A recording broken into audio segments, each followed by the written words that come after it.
students, today we are going to discuss about singularity. We have already discussed much about the analyticity of the function fz. Now we will discuss about singular points. So the point at which suppose it is z is equal to a. The point z is equal to a, it's said to be singular point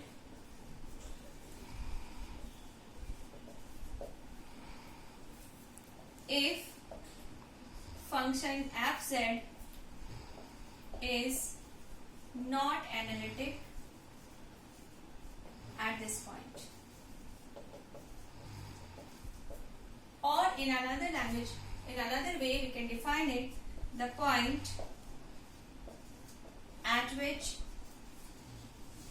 function fz ceases to be analytic.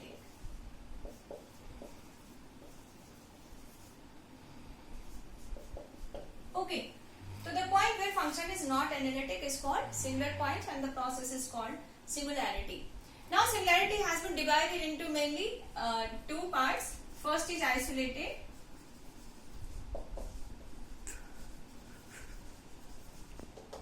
and second is non-isolated. If not isolated, then it is non-isolated. So we will focus on isolated singularity. So what is isolated singularity? If z is equal to a singular point and except at this point function is analytic everywhere, means in its neighborhood also function is analytic except this point, then this point is called isolated singularity. Okay, and what about non-isolated singularity? In non-isolated singularity, z is equal to a is singular point and function is not analytic at this point, but there are so many neighborhood points also at which function is not analytic. So that is non-isolated singularity. So what is isolated singularity? Function is analytic everywhere, means if z is equal to a single point where function is not analytic but in its neighborhood point also function is analytic, then z is equal to a point is called isolated singularity. So isolated singularity has been divided into three parts, and with the help of Lorentz series we can understand it in easier manner. Fz is equal to summation n from 1 to infinity an z minus a to the power n, summation n from 1 to infinity bn z minus a to the power minus n. So this is Lorentz expansion. Here the second part, this is called principal part. So here summation n from 1 to infinity bn z minus a to the power minus n is called principal part, and with the help of this we will define all kind of isolated singularity. So first is removable singularity. As you can observe by name also, removable means the point which can be removed. Initially z is equal to a singular point that can be removed. So that is removable singularity. With the help of principal part, if all vi's are 0 or if there is no term in principal part, there is no term in principal part, in PP in short we can write. There is no term in principal part. What that implies means there is in expansion there is no negative power of z. What is principal part expansion says? There is only negative power of z. So there is no terms in principal part means there is no negative power of z, or we can say if all vi's are 0, then we can say this is removable singularity. Let's see an example.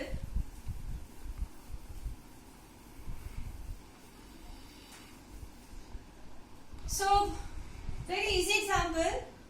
We have taken here fz is sin z upon z. So, which point is singular point here? Normally what we do to find singular point? We equate denominator to 0 to find singular point. So here z is equal to 0. So z is equal to 0 is singular point. Now see, z is equal to 0 is removable singularity or not? So here 1 by z, by expansion of sin z we have z minus z cube by 3 factorial, z 5 by 5 factorial, dot dot. So we have 1 minus z square by 3 factorial, z 4 by 5 factorial onward. So what we have observed? We have observed that now in this expansion there is no negative power of z. You can see by definition there is no terms in principal part. So there is no negative part, so there is no terms in principal part. So here z is equal to 0 will be removable singularity. Okay. So mathematically also we can show it. Mathematically we have formula if limit z tends to a f z exists and finite, then z is equal to a will be removable singularity. So this is the example of removable singularity. This way you can see this example will help you in understanding it. Now let's see another kind of isolated singularity.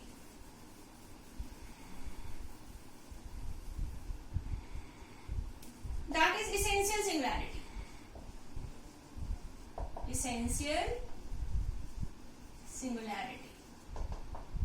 Essential singularity. If there are infinite number of terms in principal part, if there are infinite number of terms in principal part, means infinite number of negative power of z, then we can say the expansion that z is equal to a point is essential singular point. So see the example. Here we have taken the example for essential is sin 1 upon z minus a. Okay. So let's erase it. So which will be singular point? They have to show z is equal to a is essential singularity here. So find expansion of this. This is 1 upon z minus a minus 1 upon z minus a whole cube 3 factorial plus 1 upon z minus a whole 5 upon 5 factorial and onward. You can see there are infinite number of negative power of z. So this is essential singularity. Mathematically, if limit z tends to a f z does not exist, implies essential singularity.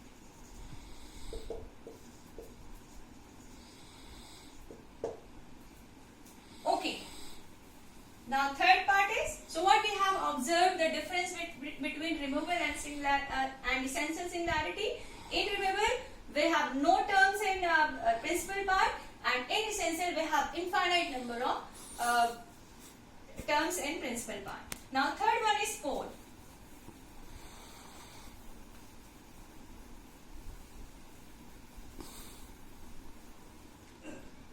Pole. If we have finite number of terms in principal part, what happens? Principal part is what? Summation n from 1 to infinity bn z minus a to the power minus n.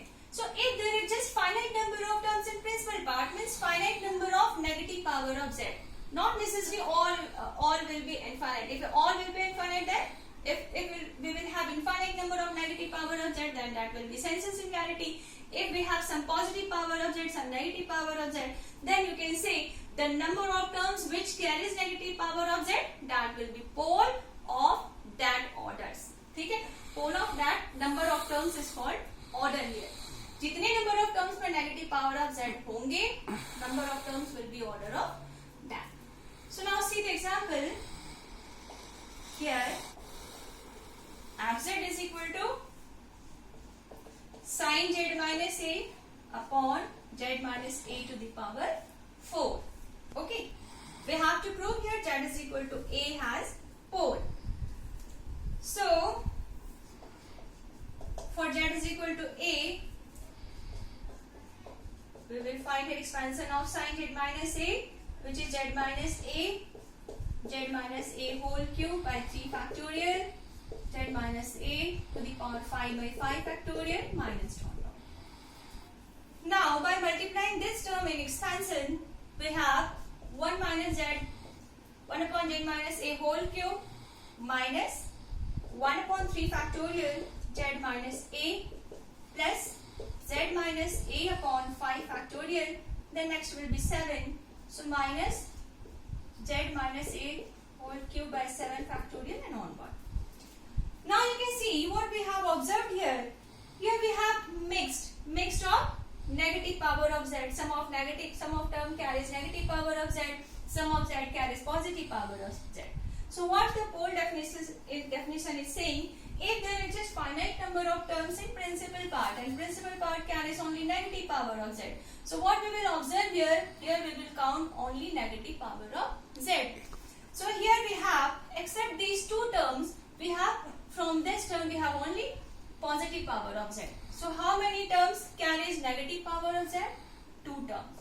So here z is equal to a is called pole of order 2. Order एक बार book में देखना, book में order देखना. Okay. So here z is equal to a is called pole, as we have 2 number of terms carries negative power of z. So here z is equal to a is pole. That's we were required to prove here. So I hope you understood in better manner how you will find pole, how will you find essential similarity, how will you find removable similarity. Limit वाला formula. So